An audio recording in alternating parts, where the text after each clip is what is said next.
Now, the Urbz is the latest game in the Sims series, and it lets you play as an Urb, a city-dwelling Sim character who hangs out in different parts of town in search of street cred. Is the Urbz everything it's cracked up to be? Let's take a look. Now, like with other games in the Sim series, the Urbz lets you create a character, interact with other characters, buy stuff, build out your character's home, change clothes, and take jobs to make money. But the new game makes some bold changes to the formula, and not all of them are good, though some are pretty interesting. There's a lot less emphasis on building and furnishing a home or having crazy character interactions, and a lot more emphasis on building up a network of friends and changing clothes to fit the local fashion.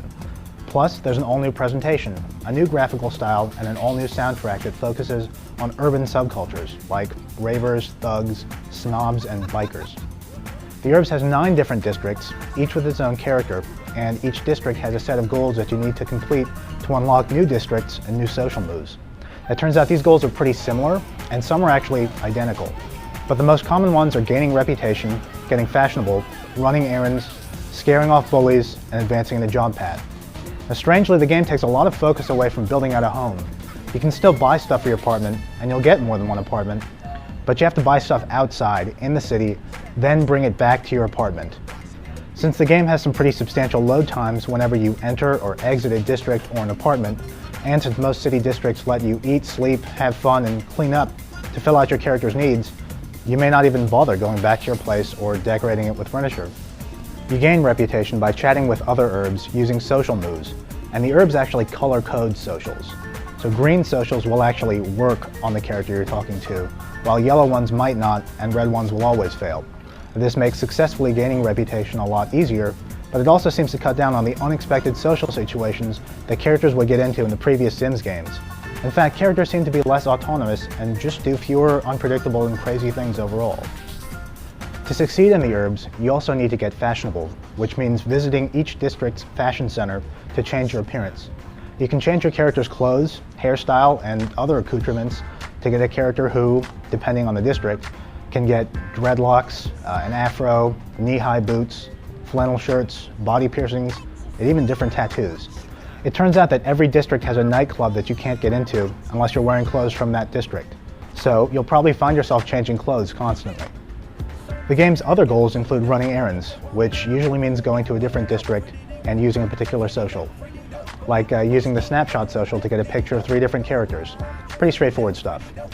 Each district also gets visited at least once by a bully who will mug you unless you have the right power social, a special social move that you must unlock by finishing certain goals.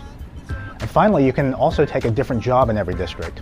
Unlike with other Sims games where you couldn't follow your character to work, in the Urbz you actually control your character at work, doing things like making sushi, modeling, or stripping motorcycles, while maintaining the workplace by keeping it clean and well stocked, and making sure your character's needs are met. The jobs pretty much all work the same. You press controller buttons in 4-button sequences, or 3-button sequences on the GameCube, until your boss tells you to stop and pays you. It's pretty straightforward, and once you get the hang of it, it's probably not going to hold your attention for long. You can also advance to level 2 and level 3 in your job by using the right skill object to increase your abilities. In previous Sims games, this meant telling your character to go work out or read a book while you watch a little meter fill up. In the Urbz, you actually have to hammer on your controller's A button, or X button for PS2, to fill up your skill level, which is actually even more of a pain than just sitting and watching. Still, even though a lot of goals are similar across different districts, you'll usually have enough varied goals on your plate to keep you busy without forcing you to do the exact same thing over and over. The Urbz has a presentation that isn't perfect, but is still pretty impressive. The game tends to suffer from some occasional graphical slowdown, especially on the PS2, plus there are those loading times we mentioned. However, it does have a very distinctive, colorful cartoon look going for it that seems very consistent with the urban theme. You can say the same for the soundtrack, which features hip-hop group Black Eyed Peas performing gibberish, Simlish versions of their songs, along with other Simlish songs that Maxis produced for the game.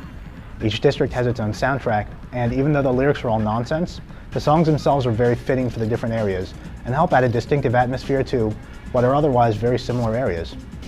All things considered, the Urbz takes some bold departures from the Sims formula, and these changes really seem like they would be most exciting to someone who would be into being popular, changing clothing styles, and using the PS2 iToy peripheral to take pictures of themselves to post in the game, which is what happens when you gain a high reputation score.